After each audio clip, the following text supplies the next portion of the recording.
सबसे बड़े रीजन है हमारी हड्डियों को कमजोर करने के लिए। ज्यादा कॉमन यंग लोगों के में हो रहा है। मुझे लगता है ये एक रीजन है कि कहीं न कहीं ये हड्डियों को लोग ज्यादा पॉकेट के पास रखते हैं, यहाँ पर वो हड्डियों को नुकसान पहुंचा रहा है।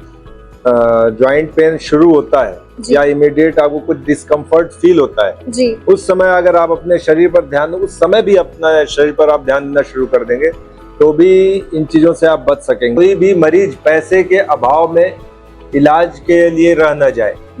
मतलब बूढ़े लोगों को लोग हॉस्पिटल के गेट पे 2-3 केस ऐसे हुए मेरे साथ। जी इंडिया न्यूज प्रेजेंट स्वास्थ्य परिचर्चा इस शो के प्रायोजक है होटल पार्क डिलाइट, जहां आराम, स्वाद और लग्जरी मिलते हैं एक साथ। चाहे छुट्टी मनानी हो या मीटिंग रखनी हो, होटल पार्क डिलाइट हर मौके को खास बनाता है। होटल पार्क डिलाइट, जहां हर ठहराव एक यादगार अनुभव बन जाता है। डांस सिर्फ कला नहीं, ये है फिटनेस, फन और स्टाइल का फुल कॉम्बो। आइए वर्सेटाइल डांस स्टूडियो, जहां जुम्बा से एनर्जी, सेमी क्लासिकल से ग्रेस, हिप हॉप से स्वैग और बॉलीवुड का धमाल मिलेगा। फ्री स्टाइल में बनाइए अपनी खुद की स्टाइल। बिगिनर से प्रोफेशनल तक सभी के लिए classes. Location mission hospital road, Narauli. तो इंतजार किस बात का, आज ही जुड़े versatile dance studio, where every step is happiness. नमस्कार, स्वागत है आपका जी इंडिया न्यूज के खास कार्यक्रम स्वास्थ्य परिचर्चा में। मैं साक्षी पांडे। आज हमारे साथ इस कार्यक्रम में मौजूद हैं आजमगढ़ के हड्डी रोग विशेषज्ञ डॉक्टर मनीष त्रिपाठी जी, जिन्होंने अपनी सेवाओं और सर्जरी के माध्यम से न केवल जिले में बल्कि पूर्वांचल के कई मरीजों को एक नई जिंदगी दी है। आज हम इस कार्यक्रम में डॉक्टर साहब से जानेंगे कि हड्डियों से रिलेटेड जो रोग हैं वो क्यों बढ़ते जा रहे हैं और एक आम नागरिक आधुनिक इलाज के माध्यम से इससे किस प्रकार निजात पा सकता है। तो डॉक्टर साहब, आपका इस कार्यक्रम में पहले तो बहुत बहुत स्वागत है। धन्यवाद मुझे बुलाने के लिए। जी, सबसे पहले आप हमारे दर्शकों को अपने बारे में कुछ बताएं। मेरा नाम डॉक्टर मनीष त्रिपाठी, मैं ऑर्थोपेडिक सर्जन हूँ और मेरा स्पेशलाइजेशन जॉइंट रिप्लेसमेंट और दूरबीन से, आप स्कोपिक सर्जरी बोलते हैं, दूरबीन से ऑपरेशन करने का है, जिसमें लिगामेंट जैसे जो चोट लग जाती है उनका ऑपरेशन करता हूँ। और मैं यहाँ पिछले 10 साल से, मेरा 10वां साल चल रहा है, 10 साल से प्रैक्टिस कर रहा हूँ और मुझे यहाँ काम करना बहुत पसंद है। और मैं यहाँ पे काफ़ी काम किया और कोरोना के समय में हम लोगों ने काफ़ी काम किया। कई संगठनों के साथ मिलकर काफ़ी हम लोगों ने समाज को सेवा दिया।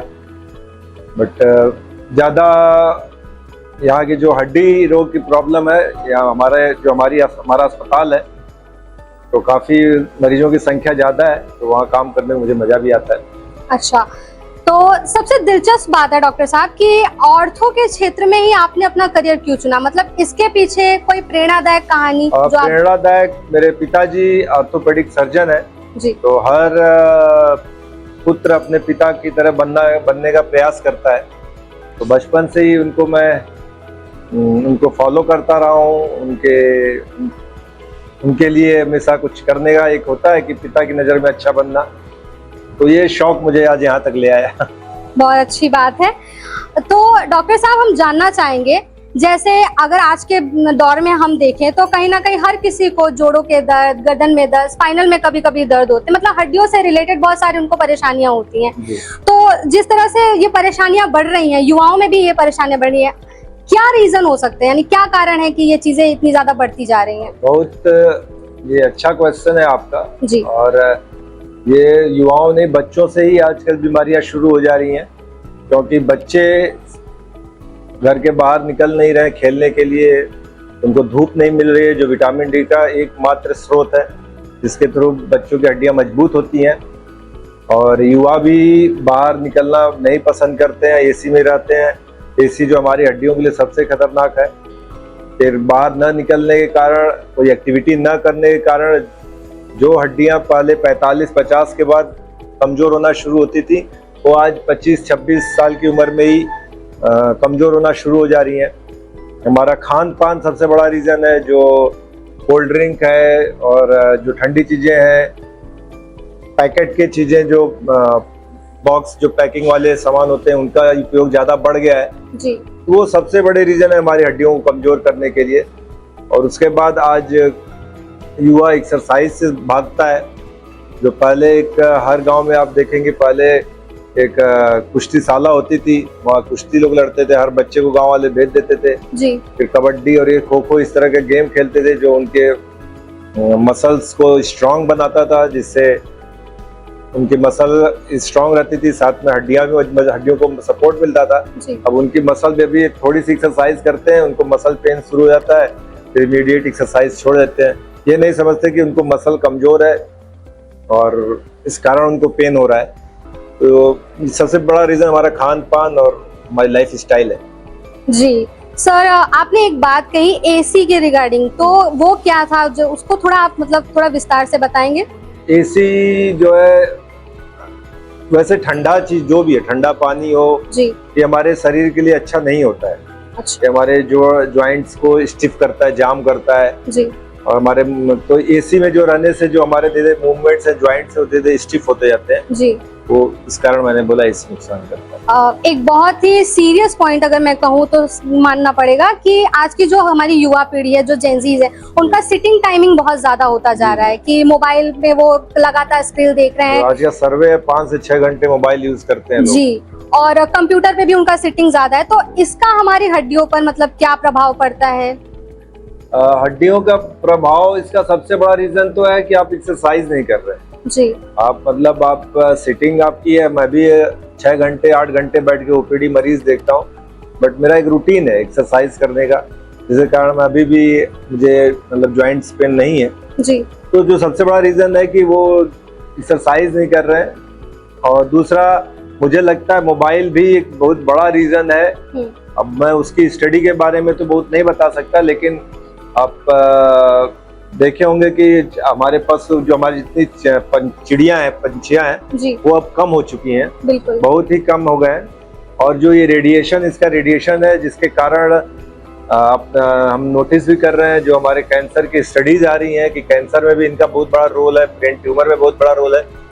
मुझे डेफिनेटली लगता है, क्योंकि मैं आजकल देख रहा हूँ कि हिप एवियन डेवलप हो रहा है, मतलब कुल्ला जो हमारा सूख जाता है जी। ये बहुत ज्यादा कॉमन यंग लोगों के में हो रहा है। मुझे लगता है ये एक रीजन है कि कहीं न कहीं हड्डियों को लोग ज्यादा पॉकेट के पास रखते हैं, यहाँ पर वो हड्डियों को नुकसान पहुंचा रहा है। अभी तक इस पे कोई स्टडी नहीं है। अच्छा, तो एक तो पहली बात, जब भी किसी को स्पाइनल पेन हो या घुटनों में दर्द हो, जब भी हड्डियों की बात आती है तो लोग थोड़े से सेंसिटिव हो जाते हैं। वो वैसे भी बॉडी को लेकर लोग सेंसिटिव रहते हैं। तो जब भी किसी को ऐसी प्रॉब्लम होती है तो उनके दिमाग में एक डर कहीं ना कहीं ये होता है कि क्या इसका एकमात्र इलाज सर्जरी है? क्या मतलब ये सर्जरी ही एक विकल्प है इन चीजों से निजात पाने का, या नॉन सर्जिकल जो थ्योरीज होती हैं उनसे भी कुछ हो सकता है? सबसे पहली बात तो जो एक इंग्लिश की कहावत है, precaution is better than cure जी। तो अगर शुरू से ही अगर हम प्रिकॉशन दें, अगर आपको जॉइंट पेन शुरू होता है या इमीडिएट आपको कुछ डिस्कम्फर्ट फील होता है जी, उस समय अगर आप अपने शरीर पर ध्यान, उस समय भी अपने शरीर पर आप ध्यान देना शुरू कर देंगे तो भी इन चीजों से आप बच सकेंगे। और जबकि लोग अवॉइड करते जाते हैं, एक्सरसाइज नहीं करते हैं जी, सबसे बड़ा रीजन यही है। और अगर हम फिजियोथेरेपी और एक्सरसाइज करें तो कभी मैक्सिमम हड्डियों की बीमारी होगी नहीं। अगर जेनेटिकली नहीं है जी, तो मोस्टली बहुत सारी बीमारियां ठीक, मतलब आप फिट रहेंगे, ठीक रहेंगे। ग्रामीण क्षेत्रों में जो लोग हैं वो इन चीजों से कितने ज्यादा जागरूक है? क्योंकि जब भी हम देखते हैं ग्रामीण क्षेत्रों में उनको अगर कोई प्रॉब्लम होती है हड्डियों से रिलेटेड, तो वो डॉक्टर को सेकंड प्रायोरिटी देते हैं, जबकि वो पहले घरेलू नुस्खे आजमा लेंगे या फिर झाड़ फूक तक भी करवा लेते हैं। तो इस पर आपका क्या कहना है? पहली बात तो जो भी अभी ऐसे ग्रामीण क्षेत्र हैं उनको इलाज नहीं पहुंच रहा है जी। और आप ग्रामीणों में जाएंगे तो युवा ग्रामीण क्षेत्रों में बच्चे ही नहीं है, जो घर के बूढ़े बुजुर्ग हैं वही रह गए जी। मैं बहुत सारे मेडिकल कैंप्स अक्सर ग्रामीण क्षेत्रों में करता रहता हूँ जी, और इसीलिए मैंने अपना एक हॉस्पिटल और बुढ़नपुर एक नियर टू ग्रामीण क्षेत्र में है, वहाँ मैंने अपना ओपन किया है। जो सबसे बड़ा रीजन, मैं जब गाँवों में कैंप करता था तो उनको लगता था, देखता था उनके घुटने इतने खराब हो चुके हैं या उनको चोट लगी हुई है, महीनों से उनकी चोट हड्डी टूटी हुई है, या मतलब कोई ऐसी चोट है जिसके कारण उनके दिक्कतें बढ़ती जा रही हैं, और वो बस हॉस्पिटल दूर होने की वजह से मजबूर है कि वो हॉस्पिटल नहीं आ सकते। और ये सबसे बड़ा रीजन है, क्योंकि जितना दूरी उनको तय करके शहर में आके इलाज कराने के लिए हॉस्पिटल पहुंचना है, तो उतना उनका खर्च, उतने पैसे उनके पास नहीं है कि उनका ज्यादा खर्च ट्रैवलिंग में निकल जाता है। ये मैं महसूस करता था रोज, उतना दूर मैं कैसे जाऊंगा, इस तरह के उनके क्वेश्चन होते थे। मैं देखता था उनको इलाज की बहुत जरूरत है जी।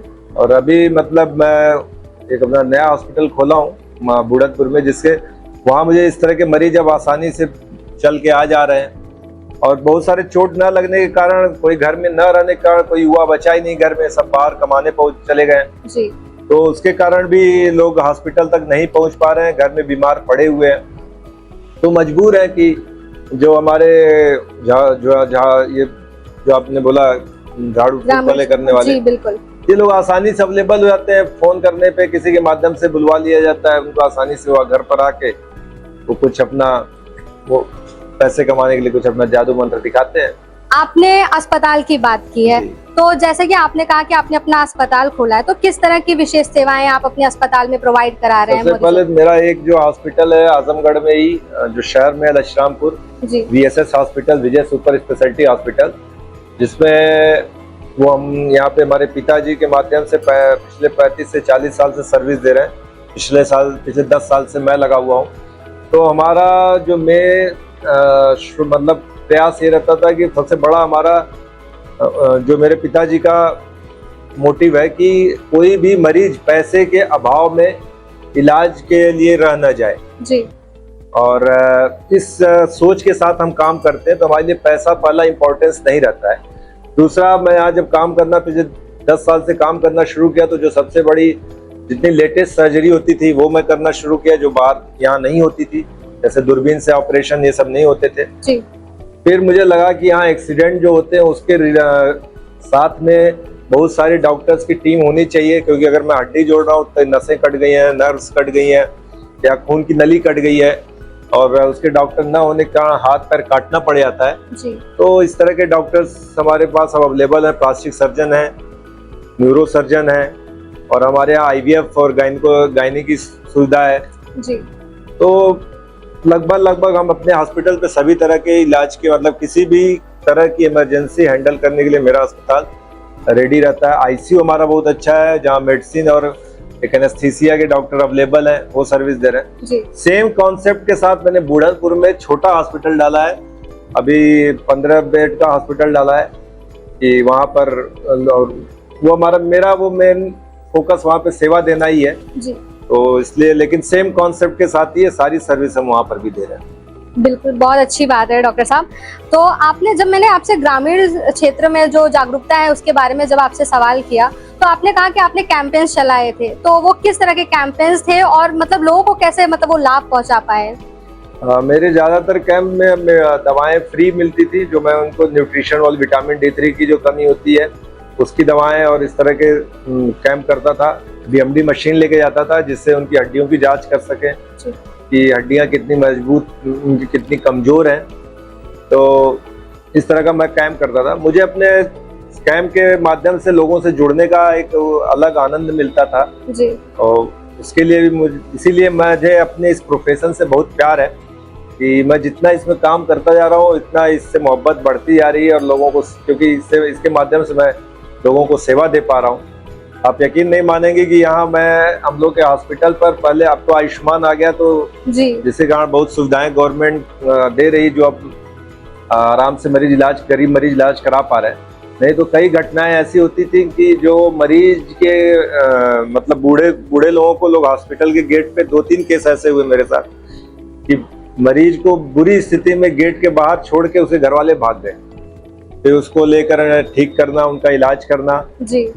और खाना पीना सब उनको फिट करने के बाद पुलिस के माध्यम से उनके घर वालों को खोजवा के फिर उनको घर तक हम लोगों ने पहुंचाया। तो जैसे जैसे इस क्षेत्र में काम करता गया मुझे लगाव और अपने काम से भी लगाव बढ़ता गया, लोगों से भी लगाव बढ़ता गया। बहुत अच्छी बात है। तो मेरा क्वेश्चन ये है कि जब आप कनेक्ट करते हैं, यानी ग्रामीण क्षेत्र में जब आप कैंपेन करते हैं, तो लोगों के साथ जब आप कनेक्ट करना जाएंगे तो कहीं ना कहीं कुछ परेशानियों का सामना आपको भी करना पड़ा होगा, क्योंकि उनके साथ बहुत सारे ट्रस्ट इश्यूज पहले से होते हैं, बहुत सारे ऐसे कैंपेन्स हुए जहाँ पे उनके साथ स्कैम्स भी हुए हैं।